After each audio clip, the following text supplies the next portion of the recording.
Right. I'm gonna record right now. We got Sami Shaboos right here. He's at work right now, but he made it. And we have Josh here. He's about to graduate high school as well. And we have Devin, he's in the military. So am I. And can you introduce yourself, Chris? Yeah, absolutely. I'm gonna come around. Man, when duty calls, man, you know, your team things. So welcome to the life of entrepreneurship, right? Yep. Love having you here. So am I live right now? You're good. All right, so we're ready to roll. Is that what it is? Yes, it is. Love it, man. You guys are right to the gutter, man. I love that, man. So my name is Chris Thomas. You know, I've been an entrepreneur for about going on 10 years now, almost 10 years. Is it 2013? So 9 years I've been an entrepreneur. I am from East San Diego. So that's where I'm born and raised. I'm a real estate investor. But I didn't start off as a real estate investor. I started off as a software guy.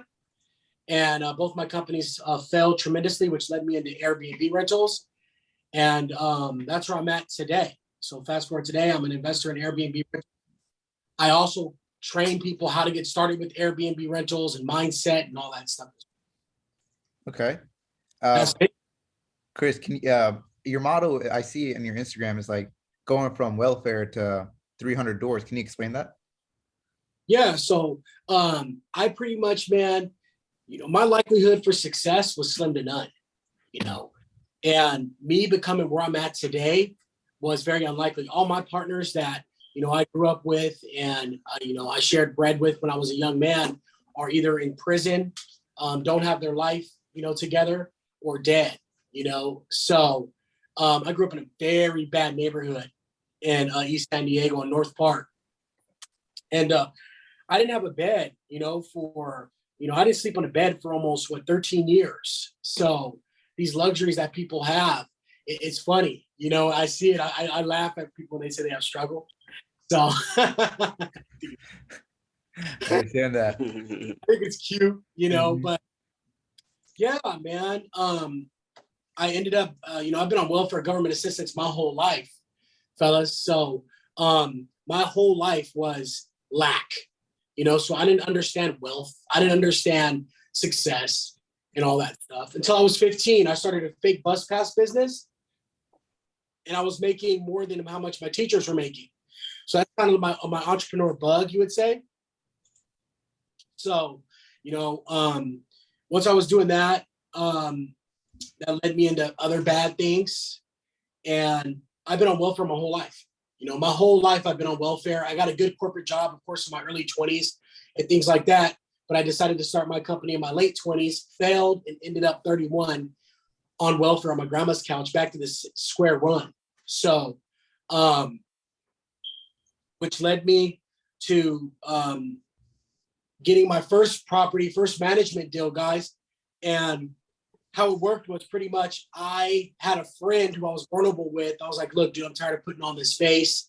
You know, you guys have really good, are you guys really good friends, really good buddies? Yeah, we are. I make them meet each other. We have like over 30 people here, and they didn't know each other, but they were somehow connected to me. And I made sure that they're connected to each other because they all have the same mindset as well. Okay, got it. So so I'm talking to 30 people currently. Yeah. Love it, man. That's awesome. And you brought the whole crew with you, man. Oh yeah.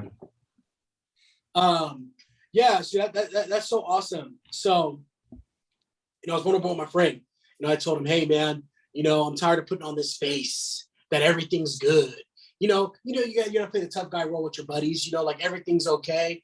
You know, we all know we're men, right? We have to put on this face like everything's good when everything's not good. It's weak of us to show any vulnerability, right?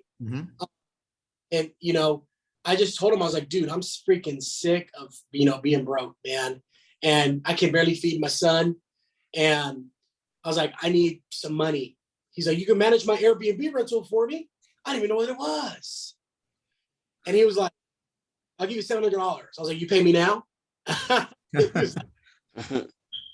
I start managing his rental. Dude, this guy was making, fellas, I'm like $6,000 a month off of a property in like San Juan Capistrano, right near the Mission. I think it's the first Mission in California.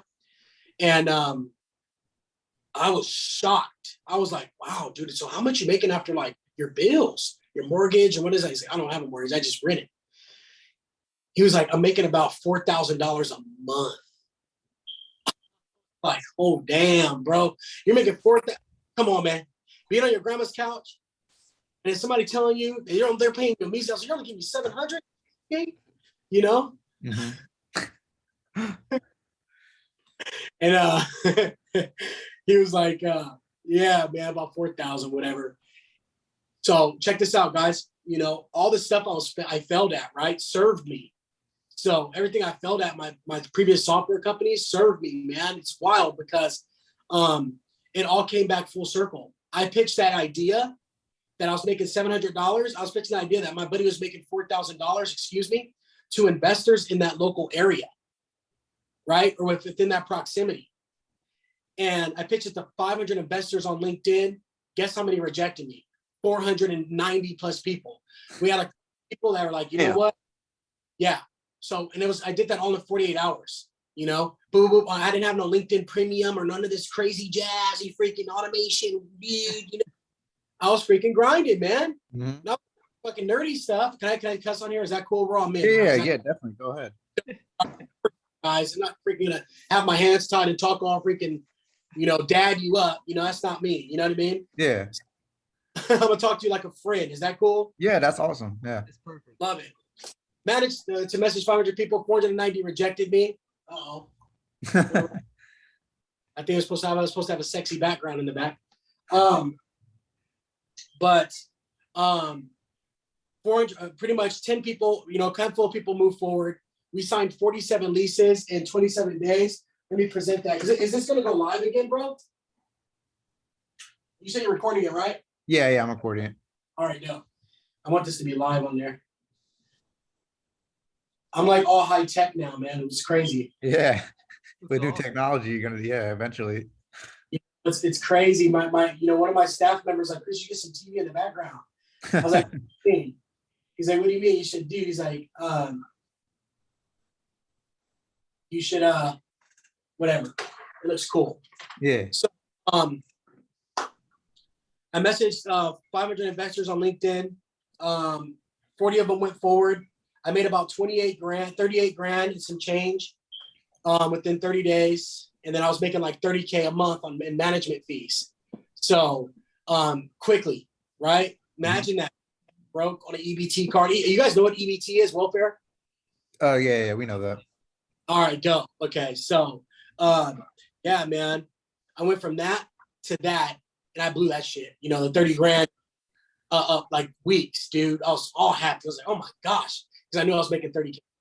And then my lady had you know, some friends as well that were investors. And it just blew up from there, guys. You know, once people start seeing you succeed, they all want to be a part of it. It's kind of weird how that works, but it's so dang true. So I know I went off on a tangent, but No, you're good. all in 3 minutes. It's definitely inspiring. Definitely. So from hard, like you did all that just from hard work. And are you still managing those properties now? No, not at all. Not at all. It's 100% hands off Mhm. at this point. So yeah, that's completely 100% hands off at this point. That business, it just runs without me. Even my management business, I've been late to your meetings. Number one has been my son's birthday. Yeah. And managing the rental business, man, when you're managing over 300 rentals, you're still going to have day-to-day problems, you know? Mhm. I have a management team who manages the entire thing for me. I only talk to who manage all my rentals. So, but I still have to step in. So it's part of the deal. Okay.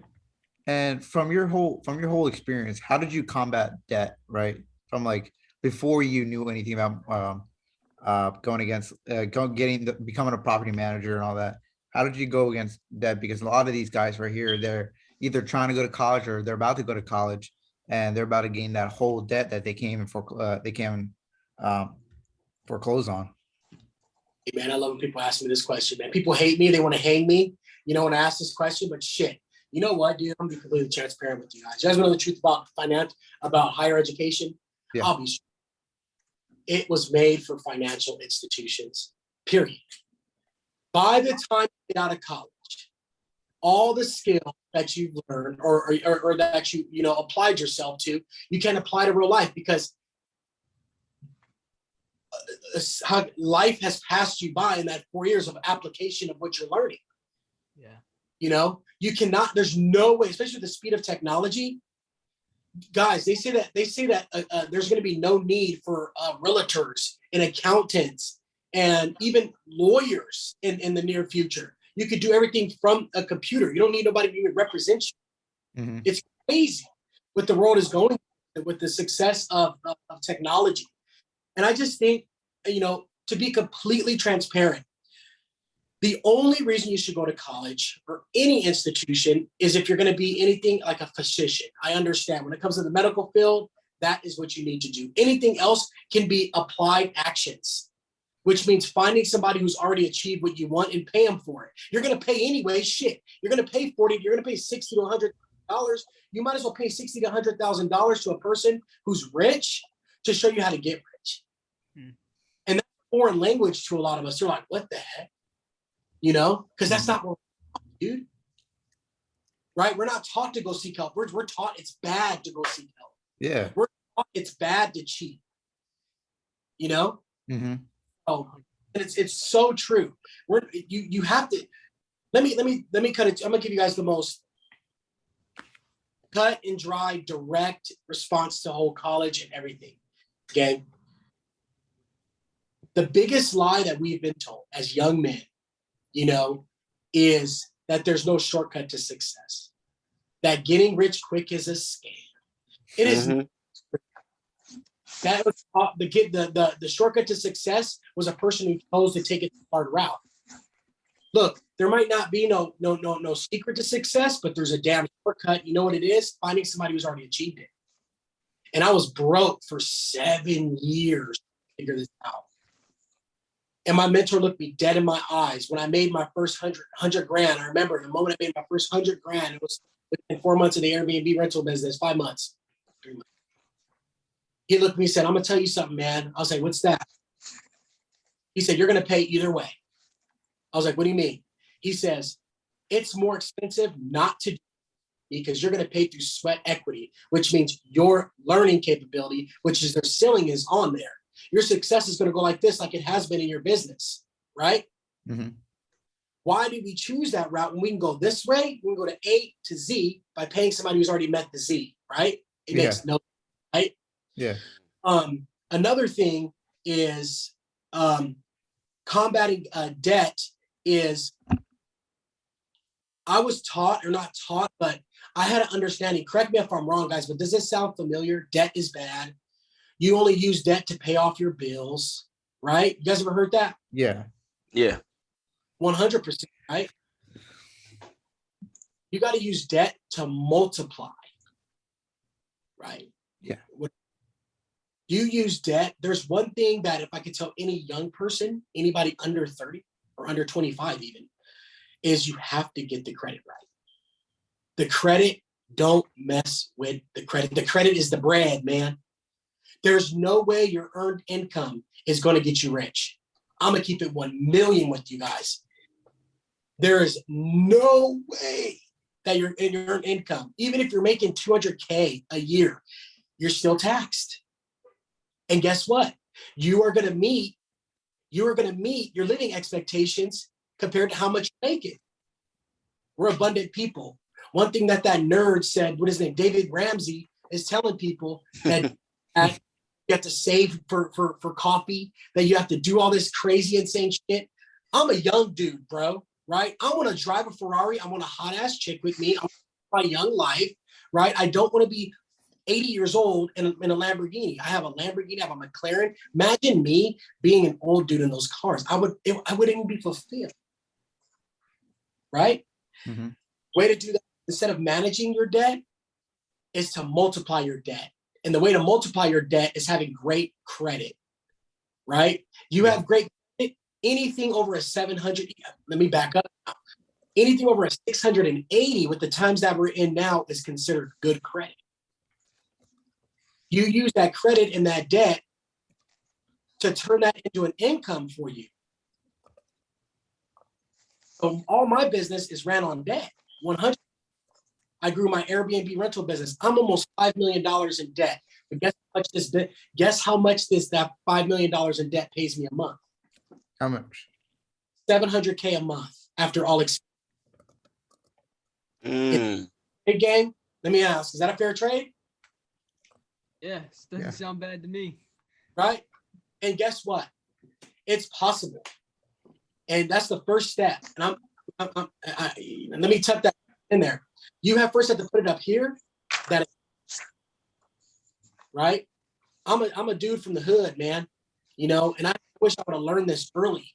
This stuff that I'm telling you guys today. I'm giving you guys $1 million worth of stuff. I'm glad that you found me on Instagram, because these are lessons that are not taught in school.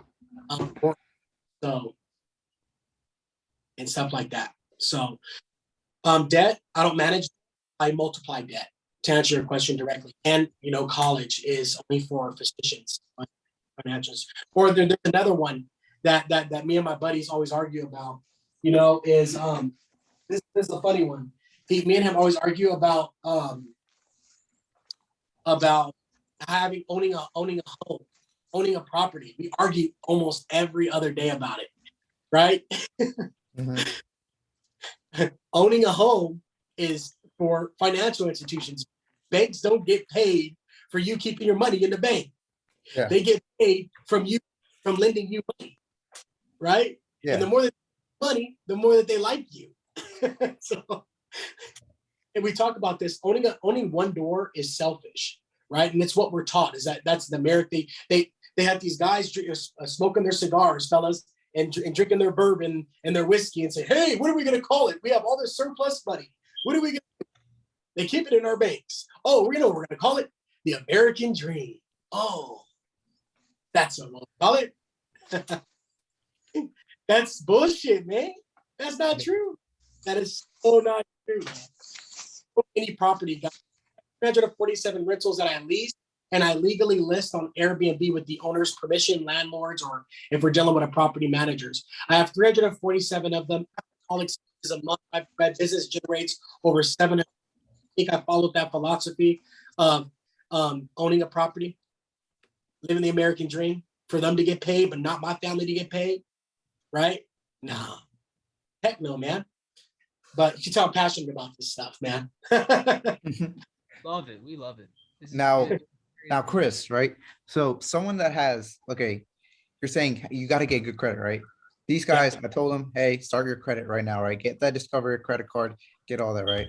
And how would you recommend a young man, right, trying to get their credit up? Like they're 18, they're trying to get, or 17, 18, 17, all the way to 21, right? They're like, holy shit, I didn't know that you need good credit. Where do I start? Okay, I get a credit card. Now what? Now there's time. Do I just got to wait now? Like you said, like you want to get to as quick as possible to that point, get those loans out, get that money out and invest with that. Now, how would you say you go about that? You know what? That's one of the best questions I've ever been asked on an interview. I appreciate that.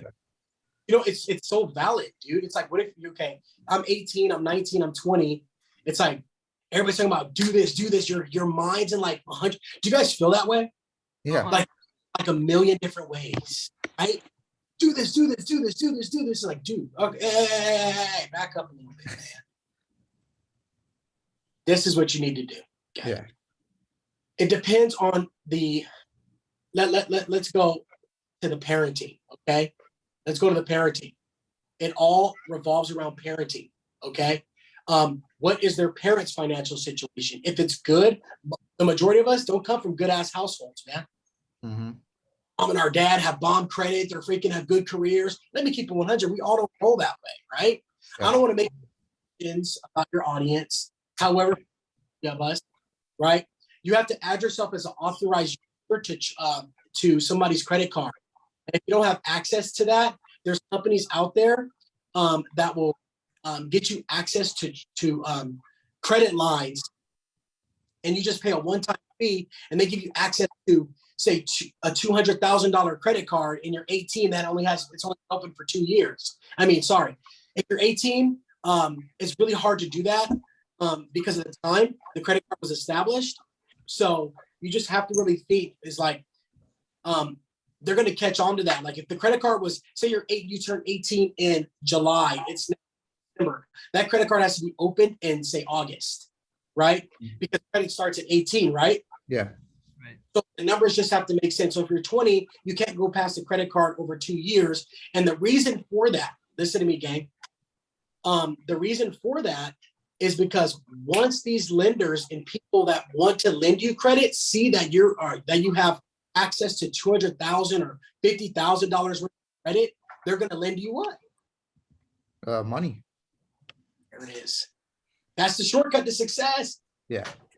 That's what it is. Is you got to add yourself as authorized user, either on your families or there's companies out there that you can pay, like wholesale trade lines.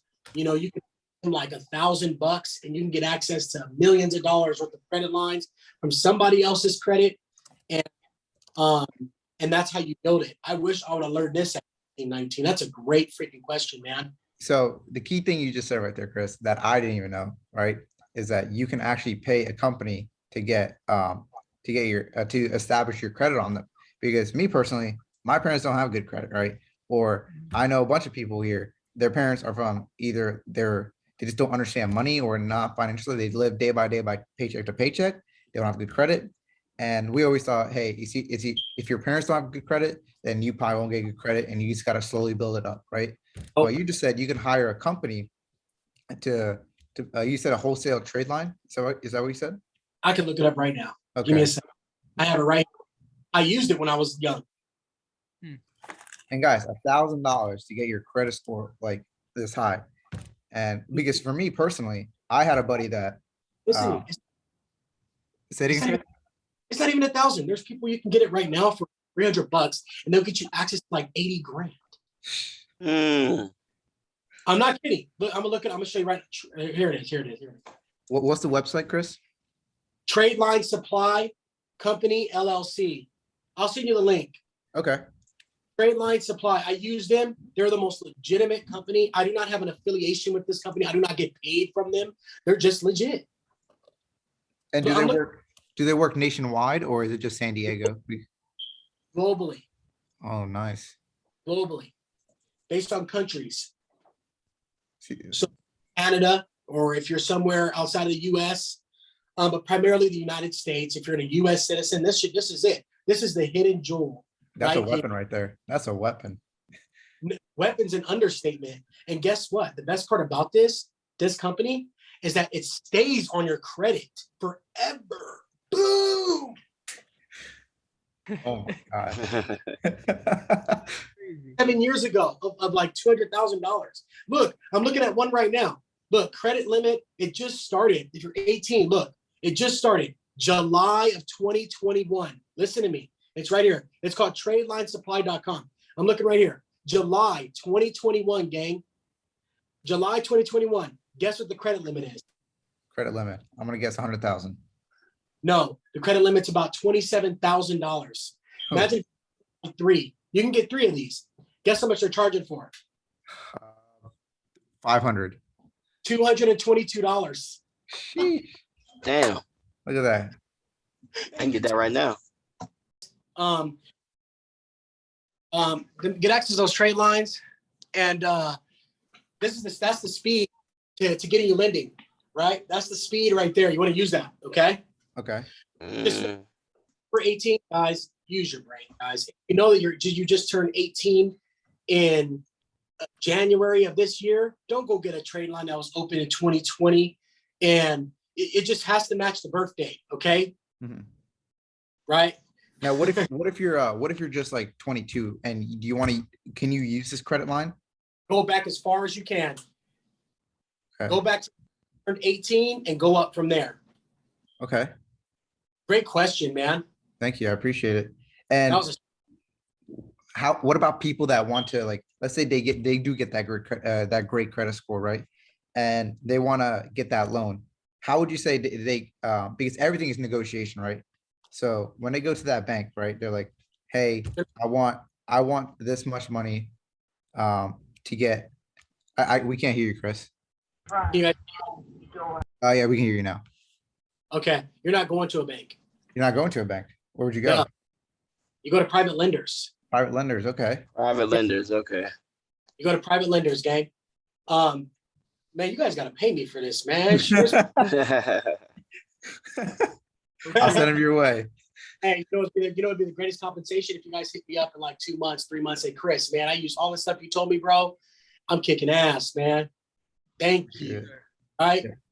I wish time out of their day is showing me as a young dude this kind of stuff because I was so misled with information when I was younger, man. Like, go get a job. The traditional stuff. This is 2021, bro. This ain't 19.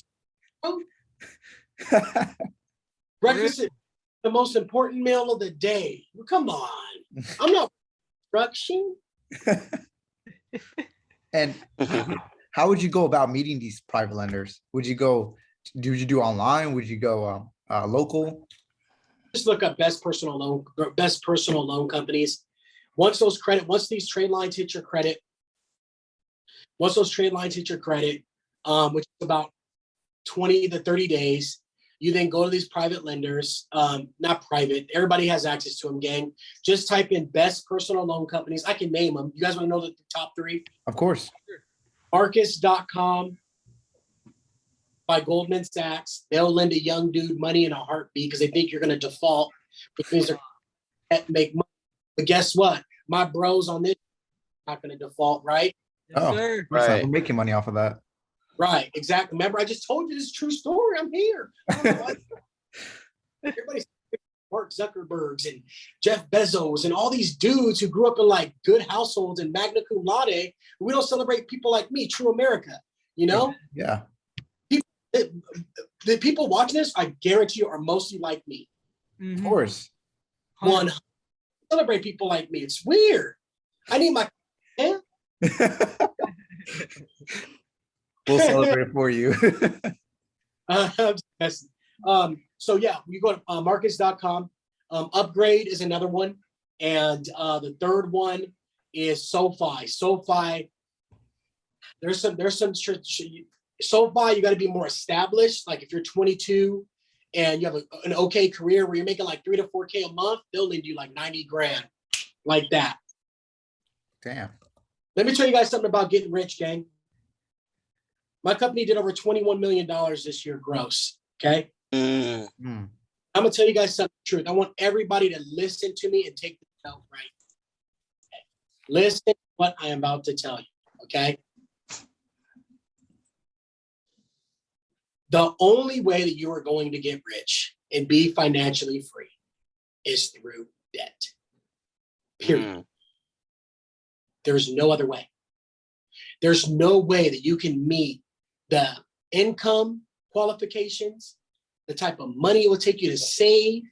You don't need to save your way to wealth. You invest your way to wealth. And the fastest way to invest your way to wealth is through credit. If your credit, once you have credit good, you then establish a business. Then once your personal credit is booming, isn't it crazy how this world works? The United States favors entrepreneurs. What do I mean? You establish good personal credit. You have a lender. Say you only get $10,000.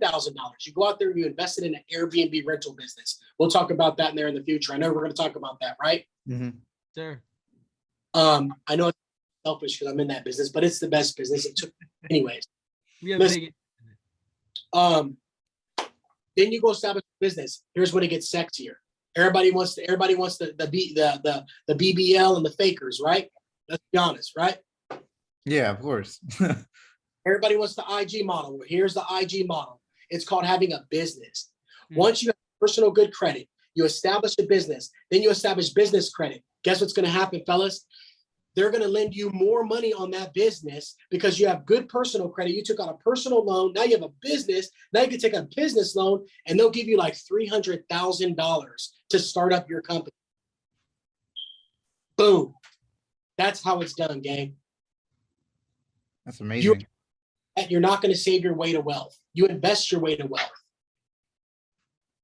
You feel what I'm saying? Yeah, definitely. And when you started getting these Airbnbs, right? Like when you started like managing these Airbnbs, when did it kick into your head? Hey, maybe I should start owning these properties as well. Maybe I should start doing Airbnb as well. When did that start? Like, hey, I should start owning real estate. When did that come to your head? I don't own any real estate. I lease Oh, all my really? real You I don't own, I rent all my properties. Oh, okay. I don't own any properties. Let me repeat myself. I lease all my properties. I sign a lease under my corporation. And then I list the property on Airbnb, which saves me thousands of dollars. Let me tell you a secret. Say that the guy has $100,000 and I have $100,000. He goes, puts it down on a down payment on one door, one home, which is typical in the USA. He's making his $750 a month, which will take him years before he gets paid. I do the same thing with that $100,000. I then go pick up 20 properties that pay me $2,000 a month. That's 40 grand a month. And you times that by 12, I beat him even before he started. Called the tortoise and the hare. But guess what? The hare won on this, right? Yeah. That's how. Yes, sir. So, to answer the question directly, I do not own. I lease all my property. That's awesome. Like you don't have to worry about all that either. No, you don't have to worry about tenants, toilets, and termites. Sheesh. Y'all hear that? And what about Yeah. tax? Do you get any tax benefits by that as well? Who said that? Who asked that question? Oh, I did. Behavior alarm. Yeah. Got it. I pay no taxes, guys. Mm. I pay zero taxes, guys. Zero. I invest all my money back into the business. That's the benefit of being an entrepreneur, right? The government favors people who create jobs. So, yeah, I pay zero taxes. It sounds selfish, but it's legal. Awesome. And with that, right, you would definitely need a CPA, probably a tax strategist as well.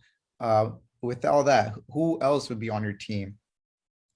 Like who are your main people that you know, this is how I run my business with? I'm not going to talk about high level stuff because we have a lot of younger people here. Of course. I'm a guy who likes to come down to the level where people's at. Is that fair? Yeah, it's fair. 100%. I don't talk to me about high level stuff when I'm not even high level myself. It makes no sense, right? Yeah. First, have a good coach. I don't know if you're their coach, but all the people we idolize these rappers, right? We idolize these entertainers. But guess what? All those entertainers have coaches. All of them. Cardi B, Kylie Jenner, her mom, is her coach. It's how we need to act, right? Of course. Right? Kobe, LeBron, all these people, Ronaldo, they all have coaches. It makes no sense trying to figure out things by yourself. So the first person you need on your team is a coach. Because most of us families where they weren't the greatest coach. We're taking advice from our deal, or we're taking advice from, our mom or dad, where they have advice from their grandpa from 1900s. It's 2021, gang. We have to challenge those boxes. Right? Yeah. Box. And hopefully I'm resonating with some people here. So the first person you need on your team is you. Mentally hear that it's possible. You need to convince yourself every freaking day that I'm going to be freaking rich. I'm going to be somebody. Some of you watching, you're going to be the one stepping up for your family. You're going to be the one paying for your family's bills like me. My family are all gangbangers, man. Right? Still living in the hood. And I'm paying their bills. Because the square that opened up that box decided to challenge those paradigms. So are you going to be the one to take care of your parents? I'm glad I have a lot of young people. Your number one goal should be to take care of your parents. To pay the people who ass, cleaned your body and wipe your face all with the same, right? You're correct, Chris. You're correct. Like, yeah, you need to pay back. My other one was that you got to take care of your parents, man. Yeah. You got parents, number one. But your first person is yourself. Number two is have a good coach. And number three is you have to continuously replace your coaches and replace the people in your life. It's all about environment. right? You hang around with a bunch of bums. Your guys, when you're young, you should be going out and having a good time. I'm all about that. 100. I'm not that type of dude. You're like, no, don't have a good time. Be a freaking square. That's stupid. No, go have a good time. Enjoy yourself. You're freaking young, right? But also get serious when it's time to get serious, right? Of course. So have your serious friends and have your fun friends, right? Yeah. That's what.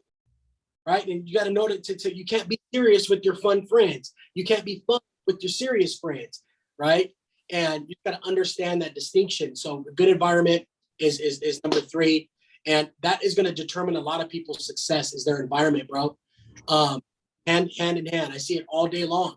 You know, good, talented young dudes who come up to me for mentorship and they need help, but they're hanging around with a bunch of losers, right? Mm. Right. Yeah, of course. And Chris, with the coaching and like getting these mentors, right? A lot of young guys are like, wait a minute, do I really need a coach or a mentor? They cost so much money, right? You see all these guys, like, do they always have to be someone that's really expensive, or could they be someone like your neighbor that's like a banker and they know a lot about money? Could that be it as well? Or Hell no. there you go. You want to be like your neighbor? Hell no. Ask for advice. Let me ask you a question. Would you Go ahead. ask us how to be married? Say it again. Would you ask a single person how to be married? Hell no. Then why would your neighbor who's living in the barrio or living in the hood how to freaking be successful? No, bro. Of course. Look at game. I'm gonna repeat myself like I said in the beginning of this video. You're gonna pay 60 to 80 grand for college, but we question paying somebody $600 or $1,000. Weird, bro. But we sign over the name because it doesn't cost us anything up front. They're going to give me the money.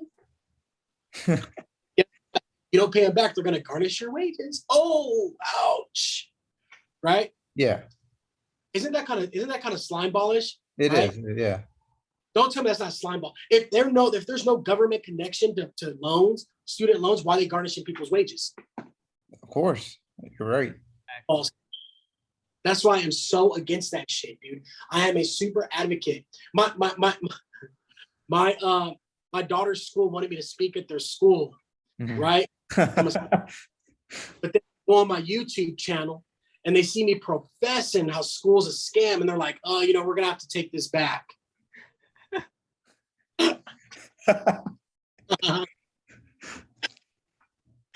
That's crazy. I said to them, I still love you. That's funny. So Chris, now you said, okay, go for someone that's really fucking successful, right? And Look, let me repeat that. Not really fucking successful. I'm talking about even if they're making like $1 million, that's your first. Once you start making your million, then you go up. That's what stops people. He hasn't reached out to me because he's too freaking busy. And how many times did I reject you, man? 3 times, right? Yeah. It's all good, though. Right? It's just like a hot chick. The hot chick's not going to give you a shot. Even if you're a banging, good-looking dude, you're still going to have to freaking work for it, bro. Yeah. And when you get it, you're like, hell yeah, feels good, right? Yeah. Because everybody wants to go after the chicken head. They want the 6, but they don't go after the 10, right? Sometimes you're going to have to start with the 8. The person that's making 6 figures. Once you find a person who's making 6 figures, then you go after a person who's making 7 figures. Once that's it. And a lot of guys don't understand that you have to be the servant to the master at most of your times as well, because they don't understand, like, their ego gets in place with it too. Like, hey, they didn't do this when I wanted to. Well, you're trying to obtain something from them, so you're on their time, and they're always busy. So you got to understand it as well. Maintain the level of let me keep it 100. Always respect your senior who's giving you their time. Even if they neglect your time, they say, hey, I can't make it. What? You're supposed to make that meeting. Don't be that guy. Always maintain that level of a standard of respect. Right? Always maintain a standard for yourself. That brings me to another thing. Have a standard for yourself, the way you carry yourself, the way you look at, have a standard in your life of, what you want and how you want to be treated. Because I'm going to tell you, that mentor's going to treat you how you want to be treated. So if you treat yourself with respect, you're on time, you're not late. I was late today, right? I'm surprised you didn't can me for it, right? No. I'm learning from you, Chris. I'm learning from you. But always respect the mentor's time. Do not be that dude of, oh, I'm sick for 13 days and I couldn't make our meeting. You know, come on, man. Respect the person who's teaching you at all times. Never dismiss that level of respect. You know, so like you said, always be a wealthy servant. You know what I mean? Yeah, of course. So here's a And question. you have a question, Josh? Sorry, yeah, I didn't mean to cut you off. Go So ahead. here's the question. Let's say you had to restart all over again. You're 17 years old. Someone hands you $8,000. What are your first few steps? Knowing what you know. I'm 17 years old. Someone handed me $8,000. What would be my first steps? I would educate myself, number one, on things that are going to pay me $8,000 every single month. What can it do to multiply real estate? Let me cut it to you straight, man. If I had $8,000, first things first is I would invest it into something to understand financial literacy, right? I would understand a program of understanding financial literacy, understanding financial statements, cash flow analysis, things about real estate, because somebody always needs a place to stay. I'm not an investor in stocks and index funds or none of that stuff, not to discredit it. However, I don't like speculation. I invest in sure things. So if I was 17, I would invest in things like real estate because somebody always needs a place to stay, right? Yes.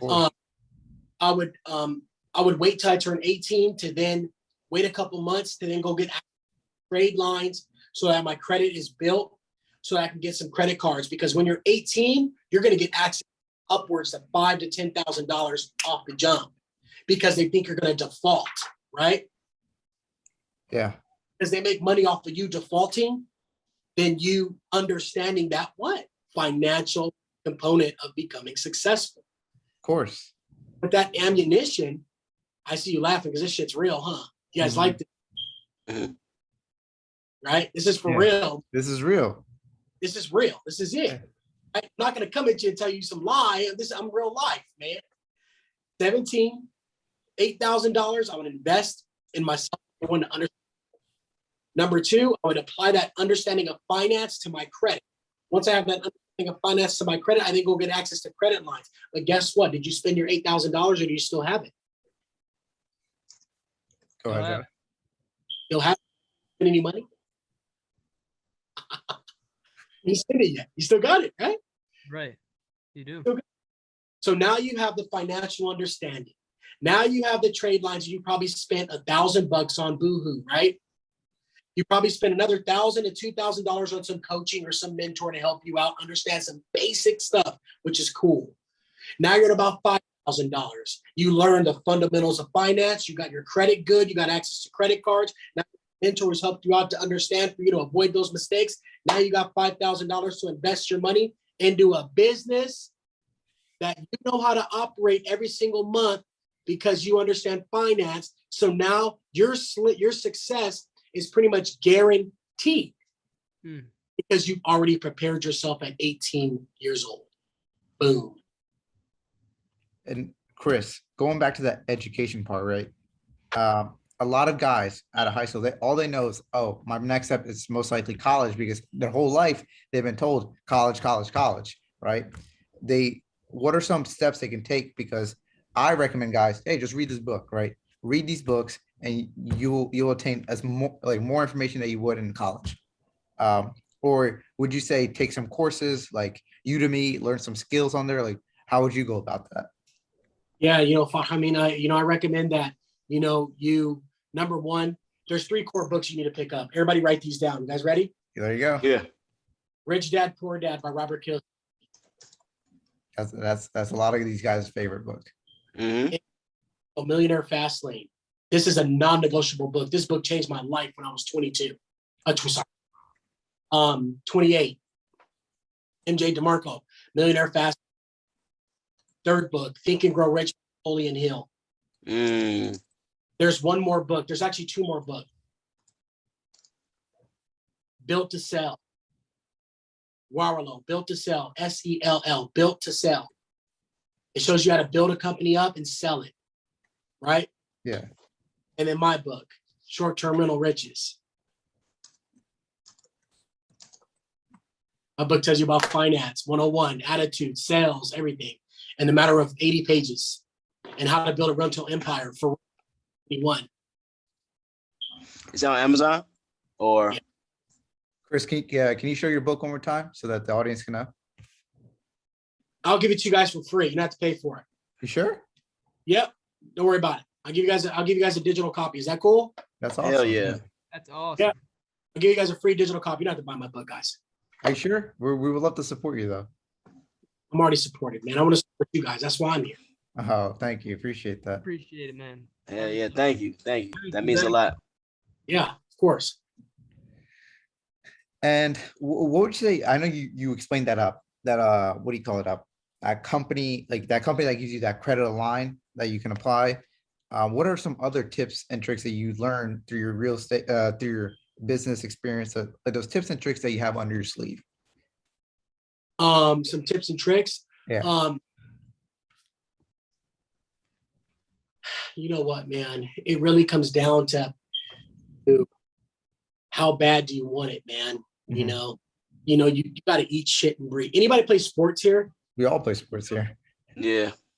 Got it. So the one thing about being an athlete, to beat the person, you have to just practice 2 times and 3 times harder, right? That's the Kobe motto right there. Mm-hmm. And he laid out the blueprint, and this even applies to entrepreneurship. And I even said this even before Kobe said that. I think he might have listen, you don't have the luxury to do certain things if you want to become rich, gang. You don't have the luxury to think what people think about you, because in the end, you're going to go to the grave and nobody's going to care about you. They're going to continue to live their lives. And it's sad to say that, but it's freaking true, right?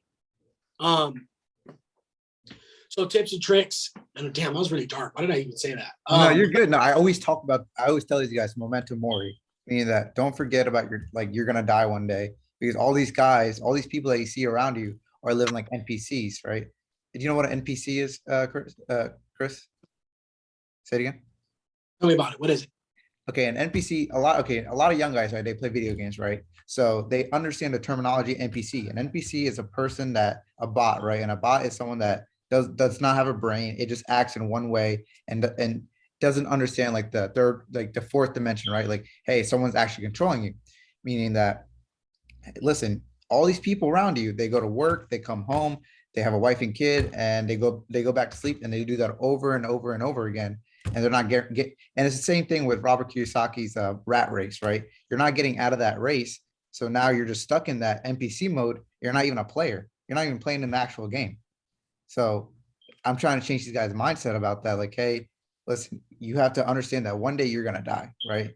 And if you understand that, you're going to start acting like, oh, wait, every single moment of my life, it's precious, and I need to use it to the full advantage. Like every single day, I need to work harder and harder, right? Yeah, to touch on that, my 2 best friends passed away at 48 years old. My mom and my auntie were my 2 best friends, man. And the pain is undescribable, right? I don't know if you guys had a death of a family member that was really close to you, but it's like your whole soul's taken from you, right? Yeah. I operate every day. It's like my soul's being taken away from me. What can I do to make them proud? What can I do to make my family proud? Is my motto. You have to wake up early. To touch on what you said is, you have to be different than everybody, gang, if you want different. That's the truth. You want different, you have to be different. Is your friend waking up at 5? You need to wake up at 3. One of my buddies, he played professional football, Thomas McMahon. He was a tight end for the Tennessee Titans. And we went to high school together. He was my buddy. This dude, listen, was 15, waking up at 2:30 in the morning. Holy Damn. shit. 2:30. I was like, Thomas. He's like, oh, I got 8 to 10. I was like, what do you mean you got? How do you do it, bro? He's like, my life is training in school, bro. That's it. I'm first student athlete. He was 15. I never finished high school. Right? Really? Dropped out of high school. Damn. I dropped out of high school. I was making more than my teachers, man. But he'd wake up at 2:30 in the morning. And when he was 15, he was a freshman, or 14, he was a freshman. And he was already 6'2", right? And by the time he graduated, he was 6'7". Wow. So he was a triple threat athlete in basketball, football, and baseball. So baseball, he was a pitcher. But football was a sport. All the other football players would wake up at 6 and go to PT in the morning. My high school was a football team in high school in East San Diego. When that guy was there, the dynamic of the game changed. He was a young dude. So that's how you have to come into this world, is that you have to wake up earlier. You don't have the luxury of sleep. You're a young dude. You don't need 6 to 8 hours of sleep. That's wild, man. That's fact. 4 hours, you're good. Less, and you'll need less sleep. God's honest truth. We're all athletes, right? I know we need to eat, but the less carbohydrates you eat, the more fuel less sleep you need. It sounds crazy, but it's true, right? Bad advice for me. I'm a fat dude, but I actually coach some athletes, so it's pretty cool. Yeah, man. You just have to want it. I know I'm going off on a tangent on this one, but your original question, but there's some tips and tricks. Wake up earlier. You don't have the luxury to have a bad attitude. You don't have the luxury to care what people think about you. You don't have the luxury to do what certain people do at this point if you want it bad enough. If you could put your head down for literally a year to 2 years, you can become a millionaire. You don't need no 10 years. Damn. My daughter's 14, bro. And my daughter already makes like $12K a month, man. Sheesh, how's she doing that? She sells my stuff. So we have a program that we sell. Sells it. She's buying a computer, selling people. Nice. 12 years old, man. 12 years old. 14 years old, 12K a month. She's making more than her teachers. Probably making more than her teachers, man. And I'm starting her off young. I was like, every skill that I'm showing you is going to apply to yourself. You're going to freak. And Chris, so what do you see in people that what do you see that people lack in? And that's what they lack. What do you see people lack in that doesn't get them started in Can I actually had a question to that, because we have a lot of young people on here. So look, can I answer 2 questions? Lack and what I see that a person's going to be successful. You want to know the truth? Yeah. Let me ask you guys in this circle today. How many people are on here? How many people are on here? We have 30 people, but we have these 3 guys here. Okay, got it. So, did you guys write your goals down today? Not today. No. That's how I know how serious you are. How do you know if you're on track if you don't keep track? Okay. Right? Not to berate you, but let me inspire you, okay?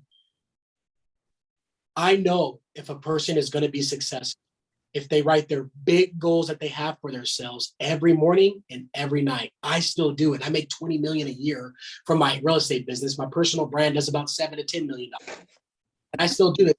I buy dollar journals, right? From Walmart. I don't buy them. They get Instacarted, right? Or whatever to me, right? And I still write in these journals every day. I own 20,000 apartment units that generate $1 billion.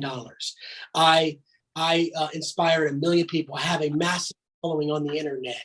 The list grows. You know what's crazy, fellas? Everything that I wrote in those journals from when I was 19 years old, when I learned about this, has happened. Wild. I asked, you know what's crazy? I asked for trouble and I got it. I know. I asked for success and guess what I got? Struggle.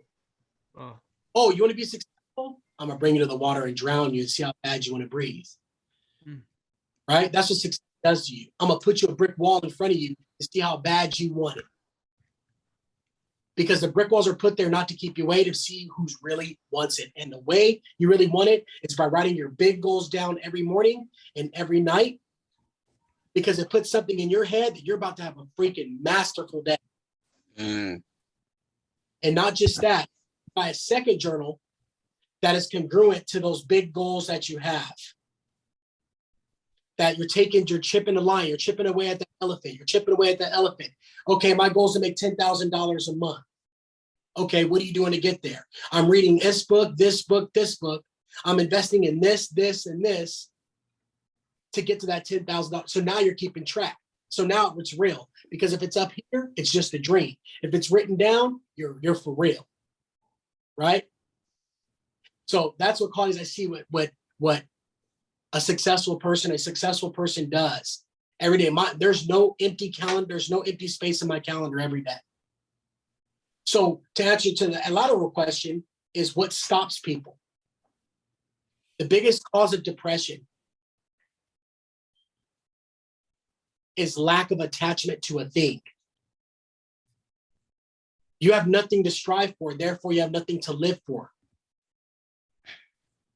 And you're just living a life of existence rather than a life of substance. I don't want to sound all biblical and stuff like that, but you're created to leave this earth, to leave something behind. That's only why you were created. Either going to leave behind some children, you're going to leave behind a great book that you wrote, you're going to leave behind some great content that you wrote for somebody, you're going to be that person to uplift somebody, right? So what stops a person from getting there? What they feel that people think about them. That person's going to think this. Oh, this person's going to think that. Nobody cares. They just care about themselves. And number two, it starts up here. People think they can't because they're in an environment of can'ts. That's something that I'm struggling with recently. Sorry not to cut you off, but like my parents are very against what I'm trying to explain to them some of the things I'm learning. My financial literacy is far above my 40-year-old parents, and some of the things I tell them, they don't like it, just the age difference. You know what, brother? I'm glad that I'm so glad you brought that up. You know what? It's gonna sound like harsh, but they shouldn't believe in you. You know why? Why? You need that. You need that fuel. If they believed in you, wouldn't work as hard. It's called the yay.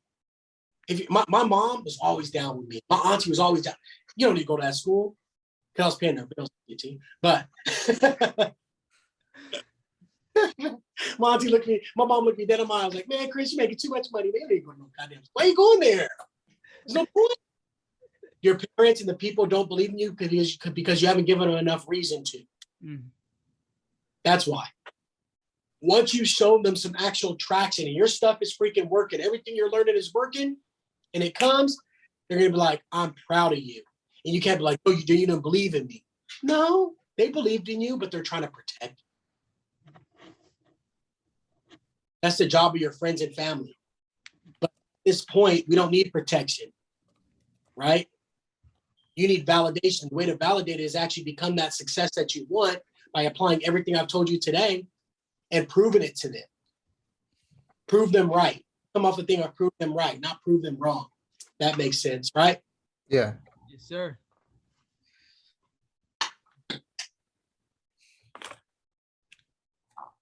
Answer 2.1. Sorry about that, but I had to get that. I just had to say it. No, you're right. And let's go back to your whole real. So why'd you choose Airbnb out of like everything? You could have done flipping. You could have done. I know, like in the beginning, they showed you like about Airbnb, but why'd you still stick with that?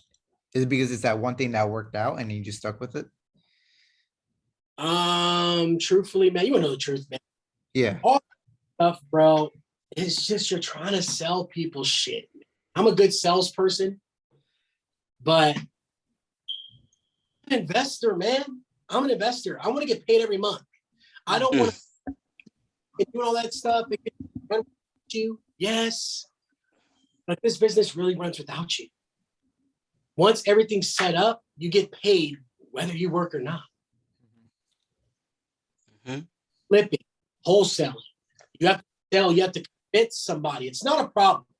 You know, I love the model because you make a lot of money. I actually think that model is really good because you get paid so much from it.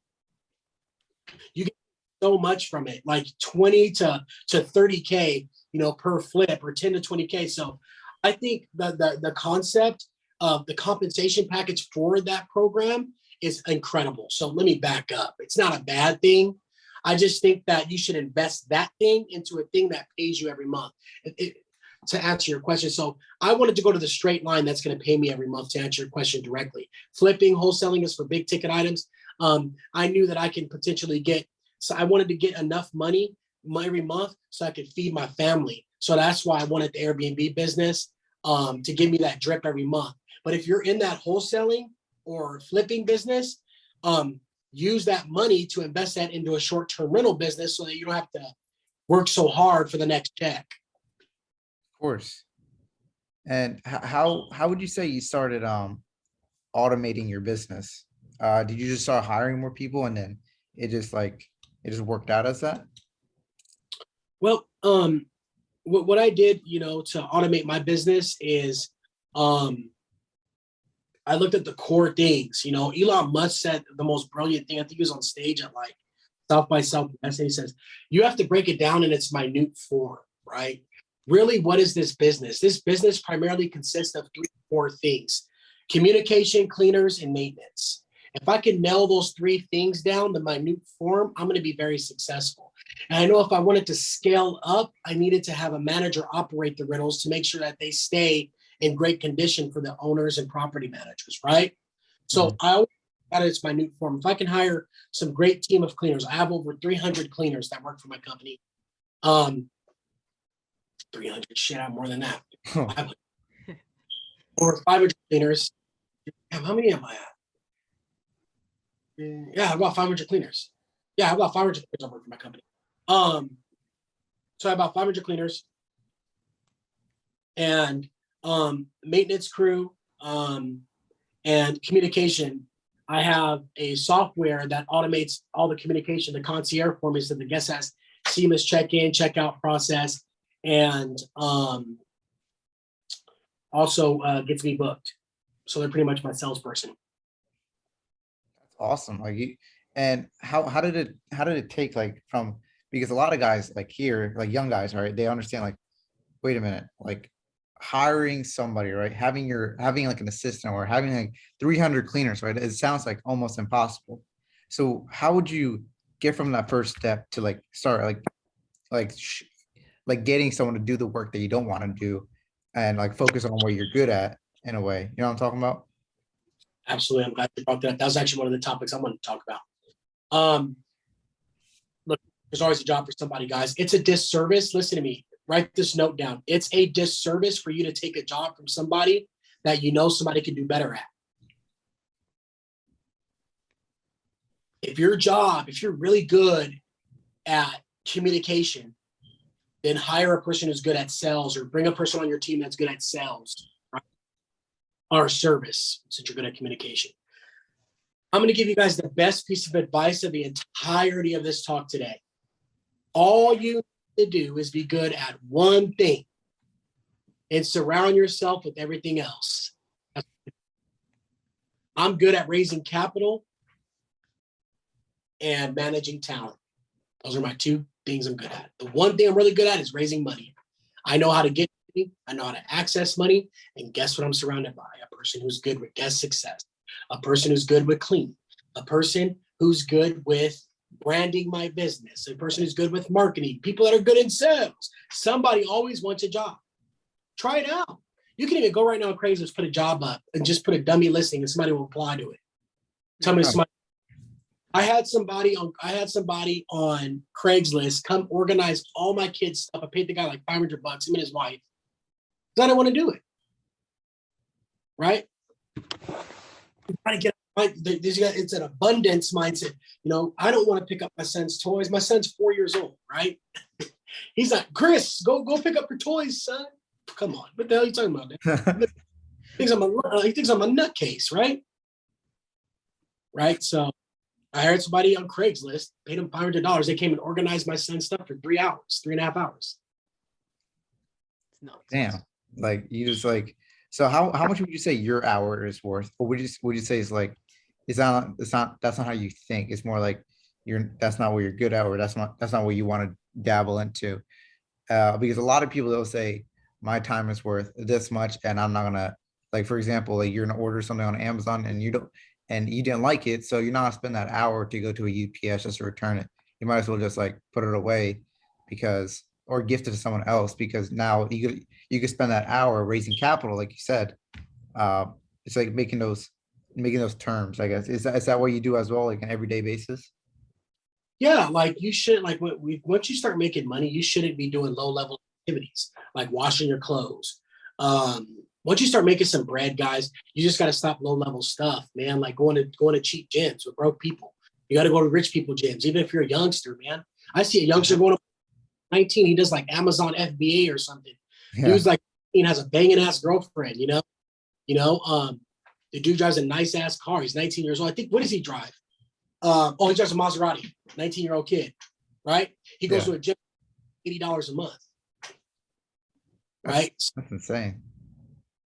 His mindset is, once you start making some bread, you got to start applying yourself. Remember, you're writing down your goals. You got to start putting yourself there, imagery, putting yourself there to know what you're worth, because you start to, I don't have a time or no money or something.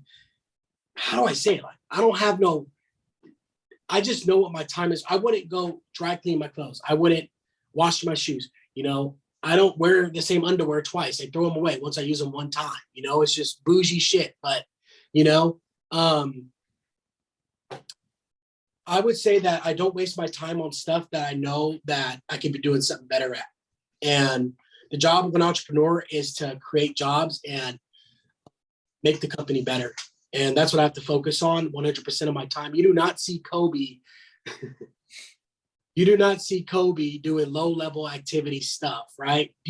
No, he does high-level activity.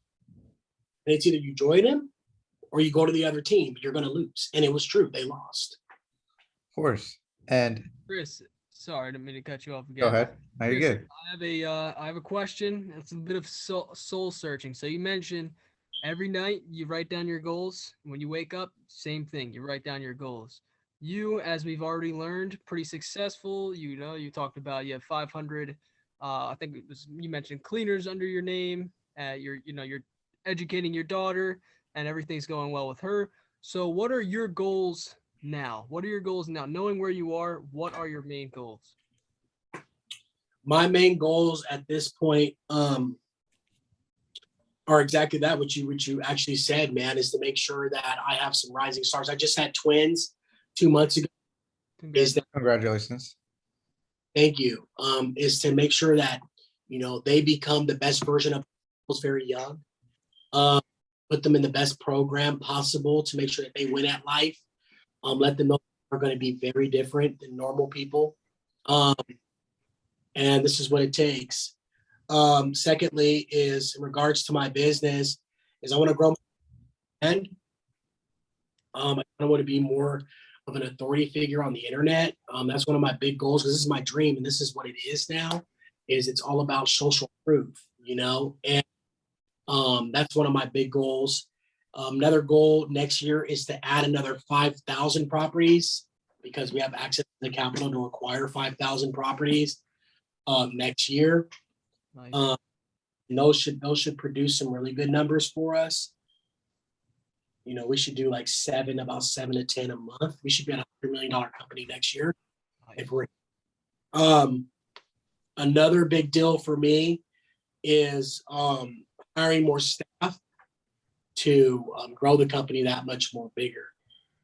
Inspire and motivate young people like yourself. That's my number one thing. Is just this whole pandemic thing is just crushing it, for us to, educate people and to get out there virtual now. And we need a real life experience. You can actually feel, touch, and smell somebody, and we can't take that away from our people, right? Right. So that's my thing, man, is to leave something behind next year that people can benefit, just like you're watching. Nice. Thanks for And going back to the sacrifice, right? You say you have like as young men, right? You don't need that much sleep. You need to work. You need to like be better than the people that you're competing with. And with that, like we can't the one thing that I do see all these young guys are getting into are relationships, right? Or they're trying to be a father, young father, right? Um, and they don't understand that that's going to put them in a situation where it'll be harder, right? Or like they're not trying to be a young father, but they're like it's in that thought process that hey, my father was 18, he had his kid, right? I should probably do the same as well. Or they have this girl that from high school, right? Their high school sweetheart, and they're like, hey, we should be together forever, right? Or something like that. But they haven't had that experience like outside their world, saying like, wait a minute, this is not it. There's more things to life than this.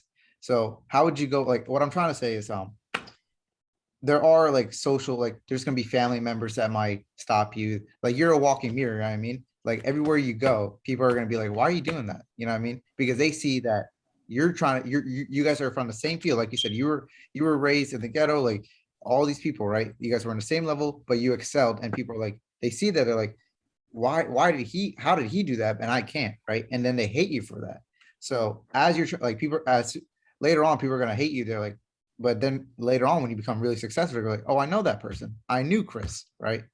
And what I'm trying to get at is how would you deal with all the hate, all the sacrifices, like relationships and all that, if you were young, again, with you know what I mean by like just like the social status of it. Yes, your question was, should you keep the tail or should you keep the tail with you or should you just, um, get it and let it go, right? I tell this to my, I actually told this to one of my buddy's sons. He's 17, man, so he's going through that right now, and he asked me the same question. He's his mentor, I'm gonna be like Chris, when you see somebody roll up in a fucking Lamborghini and you're 17, you're like, damn, bro, what the hell does Yeah. no, come on, man. Shit. Look it, man. I was in relationships as a young man and I regret it. Okay. Be focused on look it. You don't have the luxury of it. Okay. Period. Luxury to fall in love. You need to have the luxury to take care of your parents and become them financially free. Give back to your parents. Even if they don't believe in you, your whole job, number one, before you turn 25 years old, 30 years old, is to retire your parents. Having a relationship, man, there's so much ass out there, man. Just, have fun with it, and just say, I'm focused, and if she's a rider, man, if she's down with you, bro, keep her, right? If she's on the journey, I love it that if I can see a young person and they have their girlfriend or their girl is on board with them, I'm all about that, right? But if the girl's a distraction where she's trying to do other things, she's keeping the man, he's his mind's on other things other than the business. That ain't your girl, right? Yeah. That distraction. You do not have the luxury for distractions, right? That brings back to the point. How serious are you to have that standard? Is this girl a distraction for me? She just wants to chill and watch popcorn and movies when you have to work out the business plan. When you have a lender meeting you have coming up. Those type of distractions, right? So when you're a young dude, man, just have the most best relation. How do I say it? Hook up with the most beautiful people that you can imagine, man. But stay focused. If that person that you're hooking up with is a freaking great person and they're down with you, like my lady was down with me, and she was like, let's do this together. I'm all for it. Never distracted me. Keep her. You need that, right? Because then you won't be distracted by other things, right? So that answers that question. I know you threw something else in there. Look, the apple doesn't fall too far from the tree. If your mom had you at a young age, typically you're probably gonna have a kid at a young age. Sad, it says that, right? But it's so true, right? Yeah. If your parents are career-oriented people, you're probably gonna be a career-oriented person. Right? So that's really what it is. And would you say people can change from that, right? Like you said, like we're all in that rat race where like we have to work, right? We were all raised like can unlike um people that have been raised by like business fathers, business parents, right? Could you say a person can change from that, saying like, hey, I want to be a business owner, even though my whole family was never into business. They were always working class citizens. What would you say about that? I don't know how.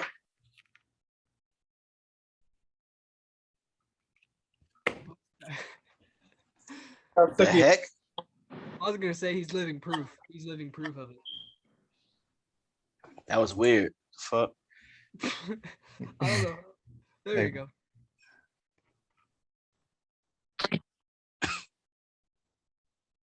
You was sick of your shit, Haven. You All all right, right. there, Chris? I'm back live. 1 second. Yeah, you're good. You're all good, Chris. My son's calling me right now, man. He's like, Daddy, where you at? We're supposed to go to Uptown Jungle. Oh, really? Yeah, you know, it's a trampoline park. Yeah. So supposed to be taking him. So ask me that question one more time, my man. So, it's yeah. So people they say like young guys are like, my parents never had a business, right? I have no experience in business. Nobody like I don't know anybody that does in business, but I see people like Chris. I see people like Grant Cardone, and like they're always doing business, right? I see them in this little phone, right? I see them all the time there, but I can't see them physically, right? So, like I want to be that, right? Would you say they're capable of doing that, or would you say again the apple falls down from the tree? It's impossible, right? You want to know the truth? It's slim to none. You know, most people aren't serious, bro. Most people aren't serious, man. I was a serious kid, dude. I knew that I was going to be freaking great, period. And I made sure I was going to be freaking great. Some people don't have it. Never have it. It's cool. They don't want it. You know, this leaves more for us. I can give you the facade typical answer. You can do it, brother. It's not fucking true. Not everybody's going to do it. Sorry. You know, no one's going to be there. They're going to be some tail. They're going to get all wrapped up, you know, because they haven't had tail yet. You're young, of course. You want to freaking slam, you know, you're going to get distracted. You're going to hang around with bums because you think they're freaking cool and you want to be just like them, dude, when they're going to be broke in about 5 years, right? You still have the biggest lie we've been told as a young person is that you got to be patient. Gary Vee says that. I laugh at that dude, man. Be patient. You have time. You have no time, man. You don't have time. Right? Come on, man. You don't have time. You don't have time. I want it now. If you want it now, the luxury that you have of sleep, sex, and bad attitude, and this ego and pride needs to go out the door real quickly. And speaking of that, how would you say people do train on that, right? Train on settling their ego down, working on their well, what did you say? Like their what was that word that you said about like how they go about themselves? Like Ego serious. standard. Yeah. Like how would you say people like go about themselves with their emotions? How do you control that? Since a lot of people they don't understand that. It's difficult to understand the other person's perspective and all that, right? And you're an older person, so you would understand more. Like, hey, you have more life experience, but for these young guys, right, they don't have as much life experience to understand how others feel. And how would you say they go about that? Go about what? Understanding to settle their ego down. You know what I mean? It's young. It's hard when you're young, man. You're a firecracker, man. Yeah. Come on, man. You're young. You can't tell a young person, hey, chill out, man. No, fuck. Man, let's go. Hey, firecrackers. You can't tell a young person that, man. You can't just do. You can't. I did a speech to this young entrepreneur society. These dudes were freaking on the road to becoming successful, right? Completely opposite of a lot of people, but for this audience here, man, freaking tame your You got to do it whether you like it or not. It's that simple. You got to do it whether you like it or not. If you don't feel like doing it, boo-hoo. Guess what? The guy in freaking Mexico that don't got shit, that's about to get a visa to come to the United States is going to take, right? Mhm. And it happens all the time. Most of the people that are in this country are from different countries. I know a dude who came from Iran, right? Wild story. Dude's my age. How old is Shabazz? Shabazz is 34. This dude came to this country at 19. This guy has a Ferrari 458. Nice. $10 million in property that he owns. That's the guy I argue with all the time. Right? I argue about traditional real estate. He's cool though, man. He barely speaks English. He speaks Farsi. He's from Iran. Barely speaks any English. Wow. And the dude, man, yeah. And I laugh. He laughs. He's like, Chris, how come people are not rich in this country, bro? You know, he has that deep Persian accent, man. He's like, bro, like, you know, why aren't people successful here, man? This is amazing. I was like, environment, bro. Yeah. That's what it is. The apple doesn't fall too far from the tree. People are not serious. They joking around all the time. But when you're young, you should be joking around. You should be fierce. You should be free. You're in the figuring it out process, man. And I would never tell a young person to slow it down. Don't firecracker. That's lame as shit, man. Hey, be a firecracker, bro. Want it now. I love young people because they're like, I want the Amazon. They call it entitlement, right? I want the Amazon Prime. This young dude said, I want the Amazon Prime of success. I was like, well, you got it, bro. I don't want. Do you guys even know what eBay is? I don't even remember the last time I used it. Yeah, we know what eBay is. Yeah. You guys know what it is? Yeah. He said, yeah. I love Yeah, we ain't that old. We ain't that young. All right, go. All right. I don't remember the last time I used it, dude, but man, you just gotta freaking use the wit that you got and use it to good places. That's it. Use that energy to good places, man, like success, you know? Yes, sir. Like, don't be all about success. Live young, like go have a good time, you know? Like, don't be 100% about success. I know it's an oxymoron because I say you don't have time, but you also want to have a good time because you don't want to waste your youth. You know, I didn't waste, you know, I had a great time. That's great, actually. Yeah, and a lot of guys they really do want, like, it's hard, like how you're saying it, like, hey, yes, have fun, but also grind as well. You know what I mean? Like, how would you schedule that? Like, hey, grind. I know a lot of guys they do like, hey, I grind for 2 months, I have fun for 1 week or something like that. Or one day. So, like, something that they do, something bold like that. Would you say you do that as well? Or would you say like, nah, just do it, grind, have fun? I don't know how to explain it. Like, it's like, it's kind of confusing because now you're like, should I go hang out with my friends or should I actually work right now? You know what, man? To be truthful, as freaking 100%, man. Listen, success is boring if it's not celebrated, dude. You guys film? Yeah. Yeah. Success is boring if it's not celebrated, man. But you have to, when you grind, like when you work out and you train, like I just lost 60 pounds and I feel great.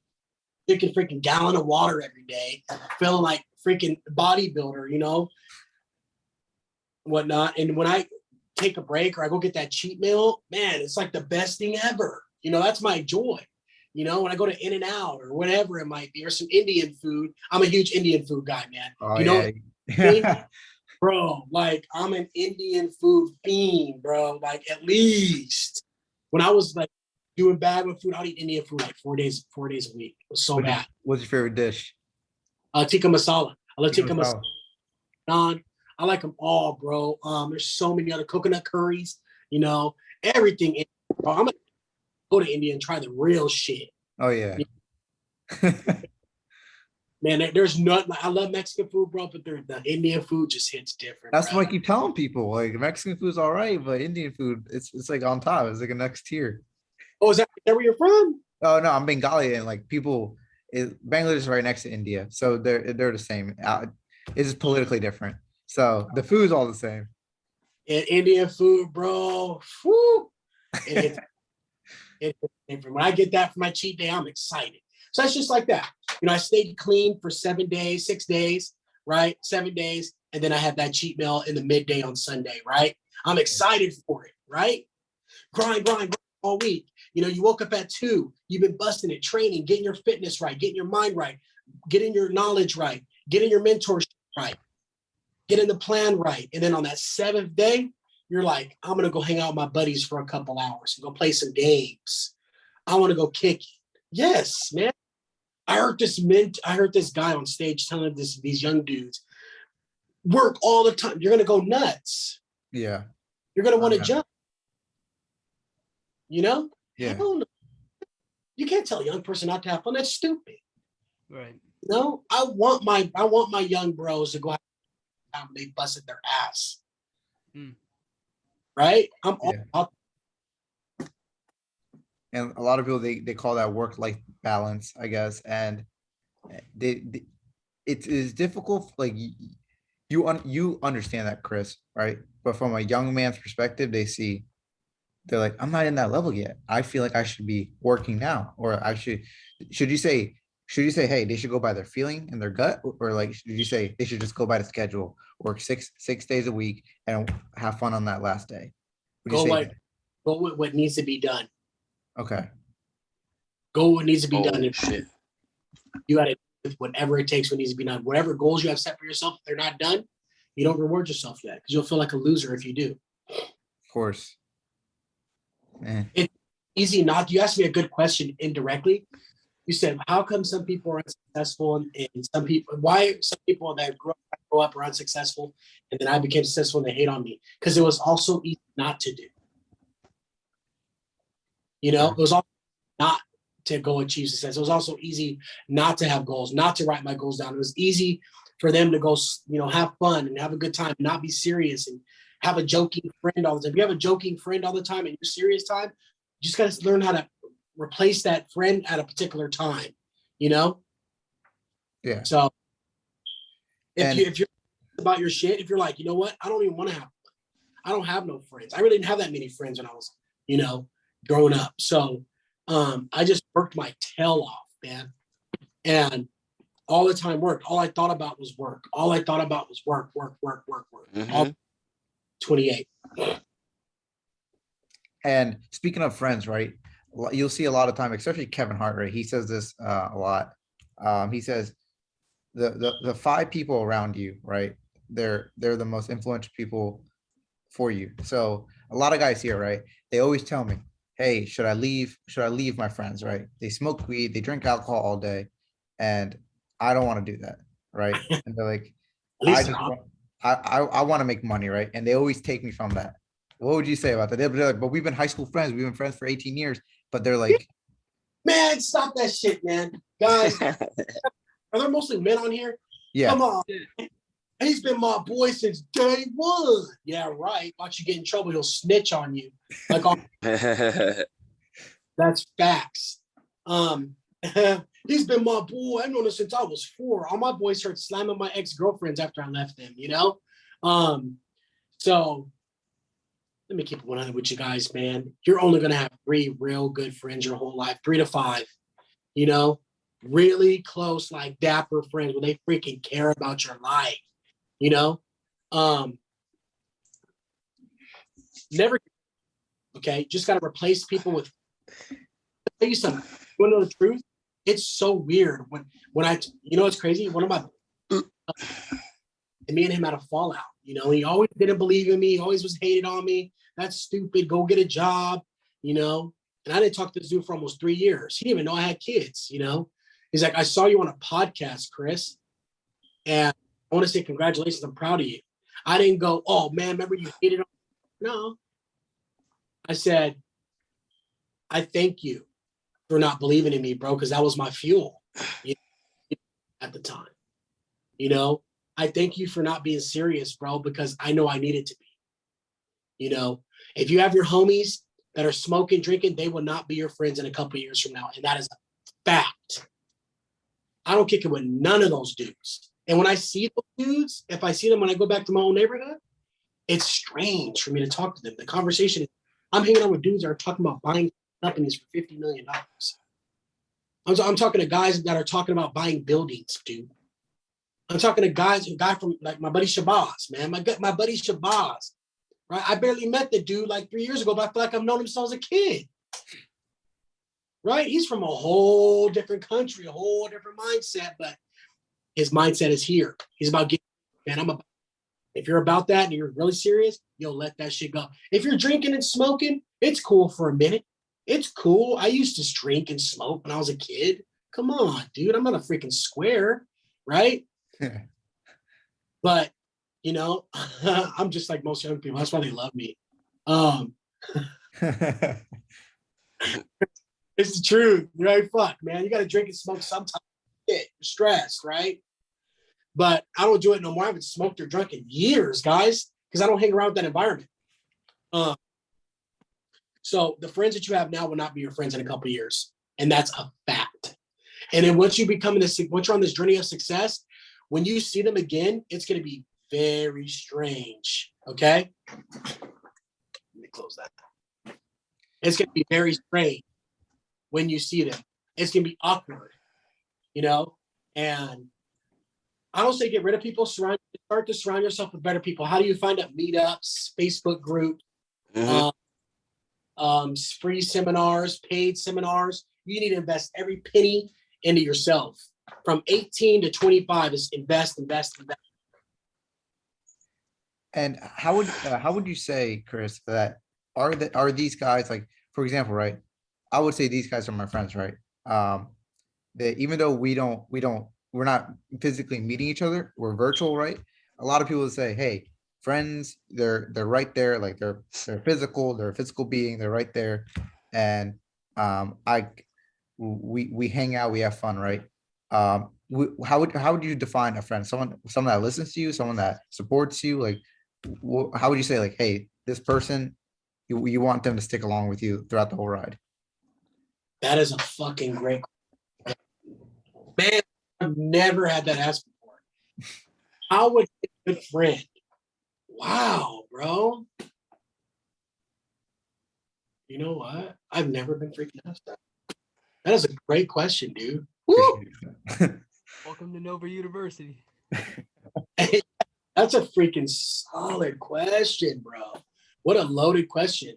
I need to ask that to some of my friends, man. Wow, whoever thought of that question, good job, dude.